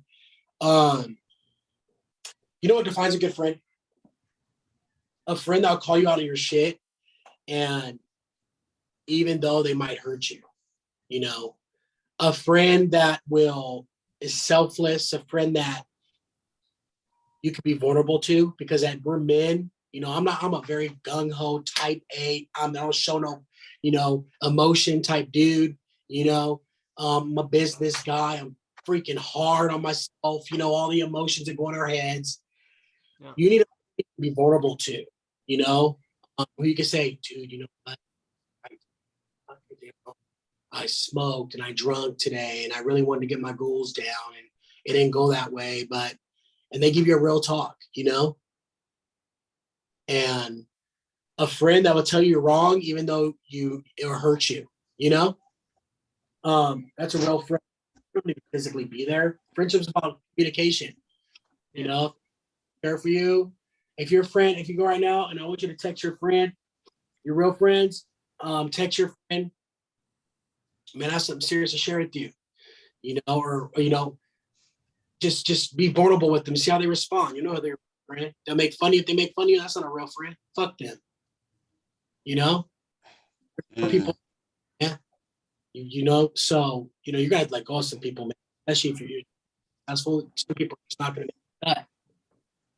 Just like what we said, you want to be on the winning team. This is the winning team. All the people on this call today that are watching this are gonna win. We're around a bunch of winners. And if that crew don't want to be in this circle, they gotta go, man. It's that simple, bro. You know, my life is short. Keep it in mind. Chris Thomas's mom and auntie died at 48. You know, bro, 12 years I could be gone. You know what I would do to my kids? My kids would be crushed. I'm my kid's life, right? So I treat every day with the best people, because guess what? The people who love you, like your mom, your dad, or your parents, whoever, they're watching you. They're watching who you kick it with. Yeah. And if they see you're around winners and successful people, they're going to start believing in you. You know what I mean? Mm-hmm. And that, if you're hanging out with Joe Schmo, or you're hanging around with Deontay, who's, you know, blowing blunts and, you know, sitting and smoking perp and drinking lean, yeah, know what I mean? Hey, Chris, man, I got a question. Go ahead. So, you've been in the game for a minute now. Have you had any recent setbacks? And if you have, how did you recover from them? Man, that's a good question. Hey, you guys came loaded with the questions. Hey, you know what's crazy? I did have one of the properties that I was going to go into business with, man. Like in my business, I don't view the properties. I just do everything through DocuSign, right? And this building was in Philly, and I never saw the building, never saw anything. It looked promising. 20 units, cash flow was right. You know, we're gonna make like 40 to 50 grand a month off the property. I was super pumped, you know. Come to find out, the area is in a low income area. I signed the lease and everything, man. And low income, you know, that's where I come from, man. We don't know how to act sometimes, man. We blow perp and drink lean, you know? Mm-hmm. Yeah. You know, not myself, but it's we have a mentality. It's cool, right? It's fun, right? But sometimes when you have an Airbnb guest who don't come from fun, but comes from a you know, nicer background, and they stay in our place, they can't accept that. Luckily, that setback was a setup for success, because a lot of the leases that we signed can be moved to another unit. So we're just moving to another units within the building and not the low income of the building, right? They have like 800 units, 400 units in the building. So we started transitioning into the units that were in better promising area, because the building low income people. So the government gives them a kickback for having low income people there. They put us on the floor people, you know, and it was all bad, man. You know, people were playing Little Baby and Gunna at like morning. Now we got class. All right, Okay. Chris, we're gonna go through the question round, and we're gonna start with Sami. All right, Sami, go ahead. It could be anything. Hey Chris. So like I'm at work right now. So like, yo, so you said how like college is like pointless, right? But like unlike me, like I got a full ride and like, I can go to like college like pretty close to me. Like should I still go or should I just like forget about it? Shit, if you're going for free, spread your time wisely. Are you going for athletic scholarship? Oh no, it's scholastic. Scholastic. Shit. That's amazing, man. And what, mathematics? Yeah, like computer science, stuff like that. Nice, man. So you're gonna be an engineer. Something like that. Love it, bro. Computer science is a tough one, man. You can learn computer science without going to college. Especially if you're doing like or something like that. You do not need to go to an institution for that kind of stuff. However, it's always good for environment. You're gonna go to college, you have a full ride, and your parents want to see that from you. Is that the kind of deal, Sammy? Wait, what do you mean by that? Like your parents want to see you succeeding? Yeah, something like that. Yeah. If your parents, man, in college, and that's one of their goals for you, and you want to make them, you know, you can either do two things. You can make them happy or upset them, right? Upset them temporarily for the long-term effect that you're going to be successful in your entrepreneurship. You're joining this group eventually because you want to be an entrepreneur, correct? Yeah. Yeah. Okay. So if you're in a group that you want to be an entrepreneur, you're going to upset your parents temporarily, but in the long run, you've proved them right and you became everything that you wanted to become, and you didn't need college to get. College is just a declaration that you've made it to some people, but not your declaration. Remember I said getting outside of the box? So I believe college is not necessary at all. You can use your time elsewhere. The thing is with computer science, that applies. A lot of the learnings you're going to apply to computer sci are going to be applicable to when you get out. I don't see that changing tremendously. However, you don't need an institution to do what you want to do if that's what you want to do. But it seems like you don't want to do it, so it's a double-edged sword. So it's going to be that temporary upset for your parents if you do not want to go. However, if it's free and it's no cost, but you can divide your time into becoming your side hustle and then eventually replace the potential that you could make in college, I would let it go. Thank you. All right, I got another question. All Okay. right, so you're obviously a boss, right? And as you grow up financially, you've developed certain leadership skills. So my question is, which leadership skill was the most difficult to develop? That's a great question, bro. I would say personality, bro, because my family are all gangbangers, man. So it was that, it was that mentality that, we have to react to everything, Mhm. right? And I learned to respond. Right. I come from a violent place. Seeing violence, was the remedy. That was one of the most difficult character building things that I had to go through. Is I had to act as if I was already the person that I wanted to become in situations where I didn't want to act like that person I wanted to become, and I just had to be the bigger person. So the biggest thing is character. The way I got there was surrounding myself with people who had that character. Okay. So that's an intangible skill that I had to learn. A tangible skill I had to learn would be sales. Very difficult in the beginning. However, for you to really be successful entrepreneur, sales is pretty much mandatory. Okay. And I did have one last one. Let's say you just quit your 9 to 5 and you really want to dive deep into your own business. How did you embrace risk taking when you first started? So the question was, in regards to the 9 to 5, how did you alleviate risk during the process? Is that your question? Yes. Number one thing you can do, like me, like you quit your job and you don't work. I was making almost $90K a year when I was working for AT&T at the time. Okay. Big jump. It was a big risk, and it was a risk that didn't pay. You just have to make it's easier this way because I didn't learn the stuff that I'm teaching you on today. That my mentor told me, he brought me back in time. He's like, you could have alleviated a lot of that risk if you'd have had somebody coaching you and showing you how it's done. So Okay. you want to minimize risk as much as possible by having the data to back it up. And the data to back it up is someone who's already achieved it. Okay. All right. Thank you. All right. All right, Chris. So here's my question. First off, while I have the chance, I'm going to say, appreciate your time very much. You're one of the, most relatable guests and most energetic. For you, I know you said you wanted to get into like the online sphere. Please excuse the vacuum in the background, but you got the perfect personality. You're built for it. You're built for it. But my question is, so we can sit here and, learn as much as we can and read books and do this, but when do we start? When do we start? Right. Who asked it?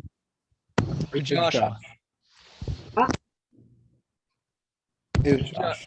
Joshua. God, what's up? Dude, how you doing, man? Good. I'm doing good. Incredible. I'm built for this, like you said. You are too, man. Look, man, out in somebody blow drying their hair? No, he said he's back there. It's my mom in the background, vacuuming. I told her I wasn't going to do it, so I paid her. No, I'm just kidding. I'm just kidding. Yeah, I can't hear myself, man. I thought you were blow drying your hair or something, man. You going out to the club? Sure. All right, so look, it has to be intentional learning, man. pretty much, Joshua, you know, it has to be intentional. So everything that you're learning has to be applied immediately, right? Everything you're learning has to be applied immediately. I mean, talking about days, not no fucking 9 months from now, right? You want to learn applied mathematics and you want to build a program that helps out a particular person with a particular problem, the computer side. You want to build up. I know I have an engineer in the building, you know, potential engineer in the building, if that's what you want to do, is to have applied, to have learning.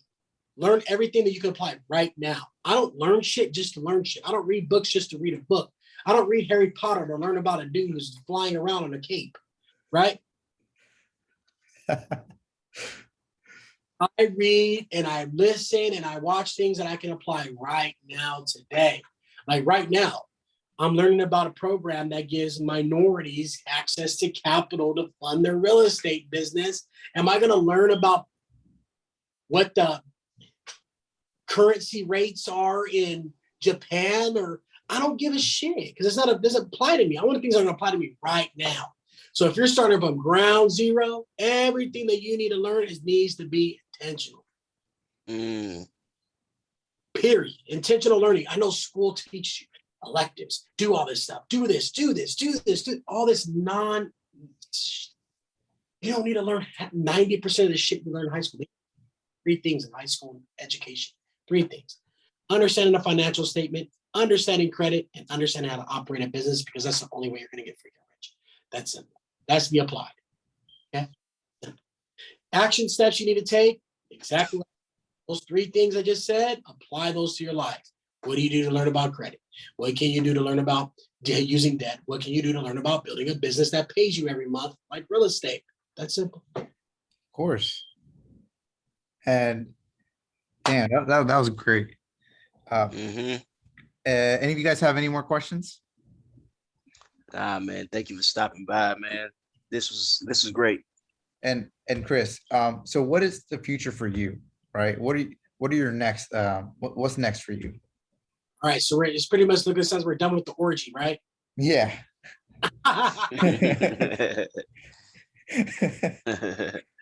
You guys have some boring ass guests on here, man.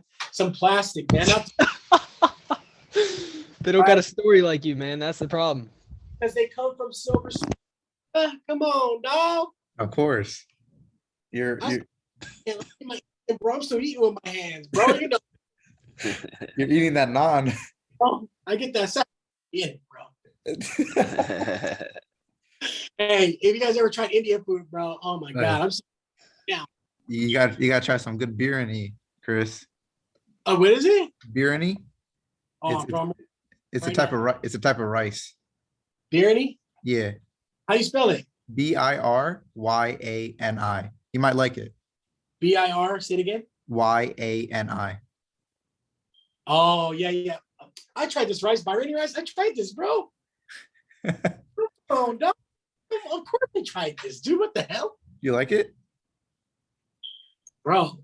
Hell yeah, I like it, bro. That long. Come on, now that's the stuff, man. I love that stuff, man. I usually get this kind of rice. I didn't know I thought it was saffron rice. That's what I thought it was called, bro, the whole time. Really? Yes, bro. This is what I eat all the time. Now you know the word. Now you know something new.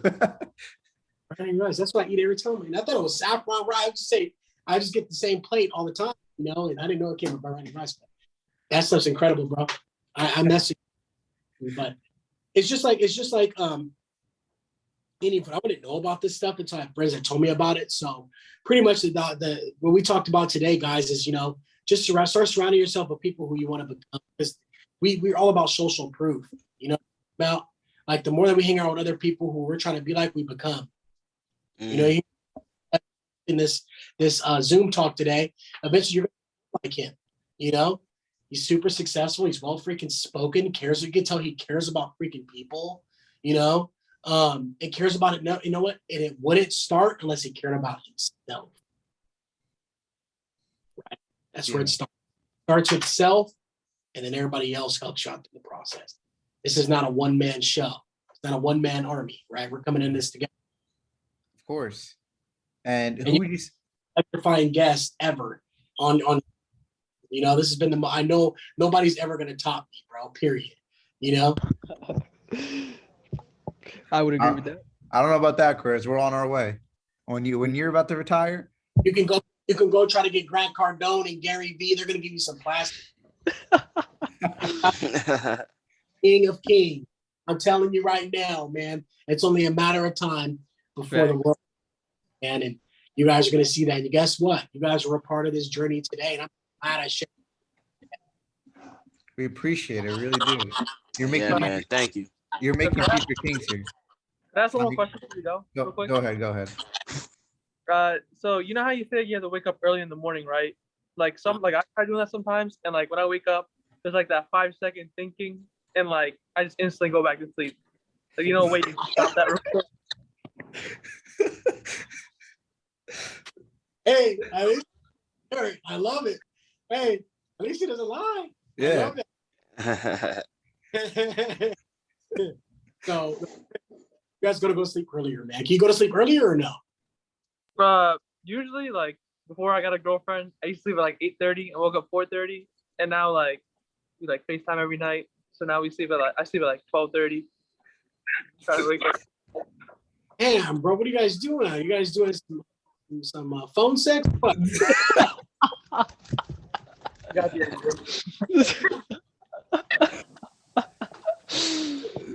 Hey man, if she ain't talking about business, hang up, dog. Straight up.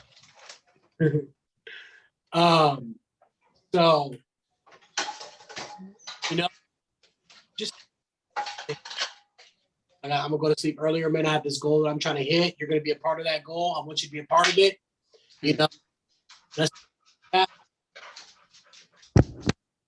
That's change, but I'm gonna change so that we can have change, right? And you just have to set that standard so you can wake up earlier. So at least you were transparent with me. I appreciate that. So we just have to understand the schedule, right? So the biggest thing is, just try to fix that, where you can go to bed a little bit earlier, wake up earlier, and things. Or if you're a freaking warrior, you can go to bed at 12:30 and wake up at 4, whatever the case may be. And Chris, my question is honesty and being trustworthy, right? Those are the two things that I see not a lot of people have. Like you said, like you were like, wow, this person is very transparent. Hey, you're coming in with real, like you, of course, you come in with real, right? Like you're from the ghetto, you came up and now you're very fucking successful, right? That's the truth, right? A lot of people like let's say, for example, Grant Cardone and all them, right? They put a facade, or I mean, like, hey, buy my course, do this course, right? And or like what I mean is like how would you go about, would you say someone's trust is worth more than anything, or like their honesty towards anything? Like, hey, I was late today, okay, this is why. All right, they're not lying about it, they're not nothing. Would you say you keep them along, or would you say this person's an issue? Yeah, love that. I'm a Cancer because I was already late to your meeting. So all right, so trust and transparency. Look, let me tell you, first of all,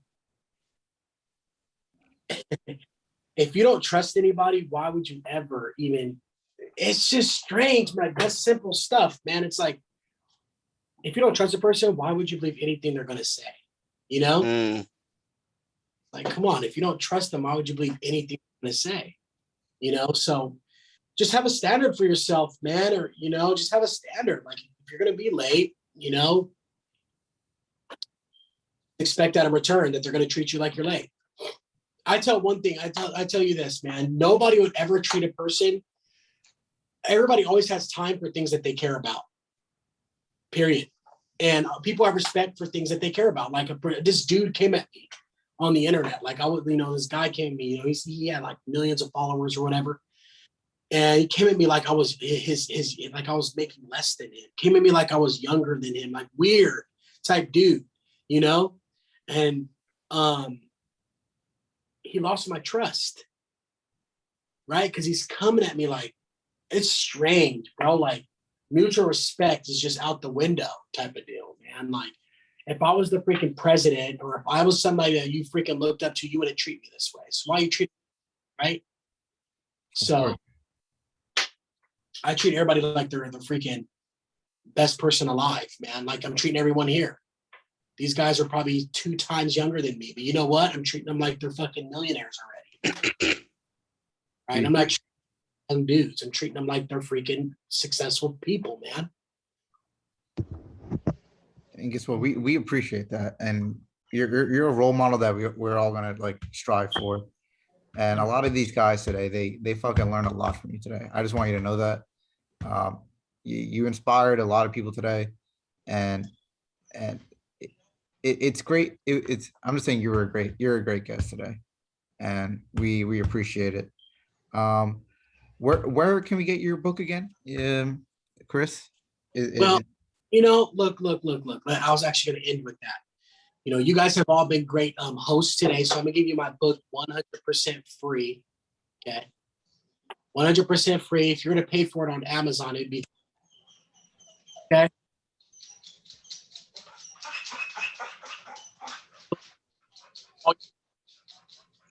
We can't hear you, Chris.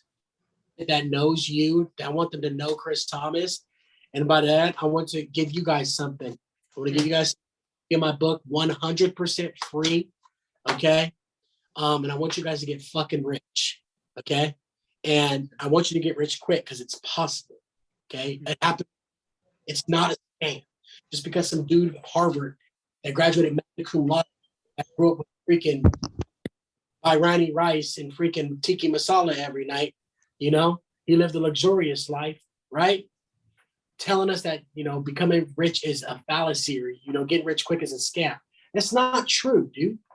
You know, and I want each and every one of you to take everything I've told you today and actually apply it. Get freaking serious. Drop the freaking bums, man, and get serious, right? And only try it for a couple days. I'm not saying commit your freaking life to it. If you're still blowing lean,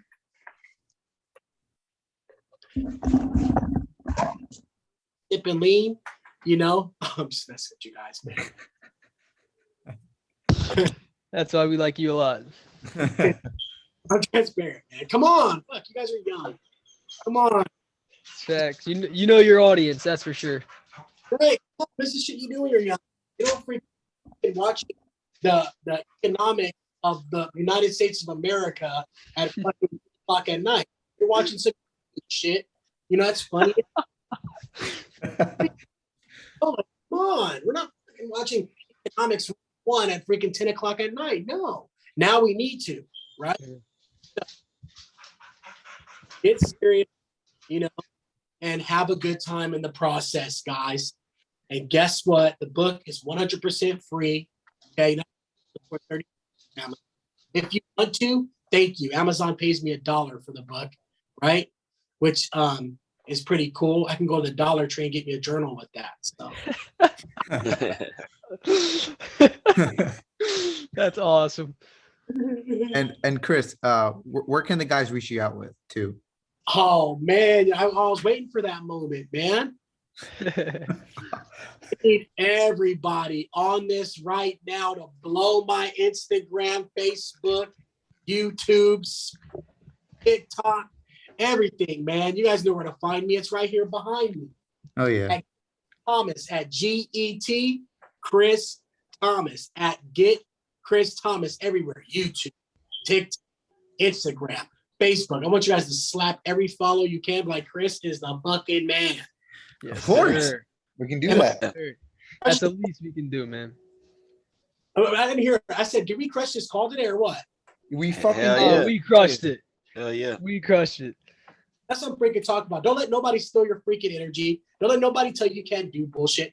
Don't let nobody, because you know what? You're going to prove them all right by getting a copy of my book 100% goddamn free. You're going to follow me on social media so I can show each and every one of you how to get freaking rich. And I have my host with me right next to me to the left of me that we're together as well. All today, I need to know within the next couple months that everything I told you was applied and actually on. You didn't just crown him and blow perp and drink lean, right? Yes, course. sir. We appreciate it. Yes, Thank you sir. again. Appreciate all the love, man. Thank Yeah, you. Learned a thank lot. you. Thank you. Love having you here. Of course, I love you. Stay great, man. You guys had anything else for me, or is this orgy over? This orgy is over. God, I'm exhausted. No, you're good. Have All fun, right. have fun with your daughter at that trampoline place if you still go. Oh, you guys see the call? Call me. He just blew up my text message. The text messages keep coming in. Where are you? Where are you? Four, dude. He's four. It closes at like 8 p.m. And this place is like, I live in a nice ass area. I stand out like a fly on rice out here, just to let you guys. Right. So my son goes, man, this place is packed for freaking kids, man. And this is like this is a wealthy fucking town, and this is like the thing to do for kids. Mm. So, they don't take kids to parks. Yeah. No, that's what we do in the ghetto. We fucking throw at each other. No. Well, you too, Chris. We love you. All right, man. Bye-bye. Hey, I'm Peace out. Stay safe, man. gonna send you the link to my book, okay? All right, just send me the link, Chris, on Instagram, and I'll send it to all of them. All right. Share it with everybody on this planet, brother. I got you, brother. Thank you. Thanks. Peace and love. Peace and love.